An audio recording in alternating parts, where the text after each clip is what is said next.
بسم اللہ الرحمن الرحیم۔ السلام علیکم ورحمۃ اللہ وبرکاتہ۔ ٹی وی میں آپ کو خوش آمدید کہتا ہوں۔ اس ویڈیو میں آپ کے ساتھ شیئر کروں گا کہ جازان کے آس پاس میں اور جازان شہر میں جو بھی پاکستانی موجود ہیں ان کے لیے ایک اہم اپڈیٹ ہے کہ consulate general of Pakistan Jeddah کی ٹیم 24-25 دسمبر 2021 کو یہ جو آنے والا جمعہ اور ہفتہ ہے جازان شہر میں آ رہی ہے، تو جن کے پاسپورٹ، شناختی کارڈ یا سفارش سے ریلیٹڈ ان کو کوئی بھی کام ہے تو وہ یہاں پہ پہنچ جائیں۔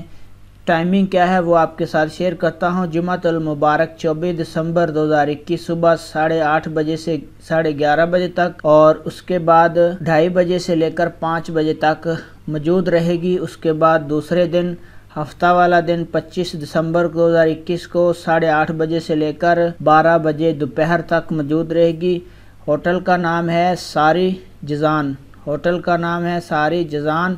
رابطہ نمبر بھی آپ کے ساتھ شیئر کر دیتا ہوں، 056-133-9030 یہ نمبر ہے۔ اور جو ہدایات ہے، خصوصی ہدایات، وہ یہ ہے کہ جو سعودی عربیہ میں کووڈ کی صورتحال ہے اس میں جو احتیاطی تدابیر ان پر عمل کرنا ضروری ہے۔ جو پاکستانی جازان اور اس کے آس پاس کے علاقے میں موجود ہیں اور ان کا شناختی کارڈ ایکسپائر ہے یا پاسپورٹ یا کوئی بھی ان کو مسئلہ مسائل ہے سفارش سے ریلیٹڈ، تو اپنا حل کروا سکتے ہیں۔ ویڈیو دیکھنے کا بہت بہت شکریہ۔ السلام علیکم ورحمۃ اللہ۔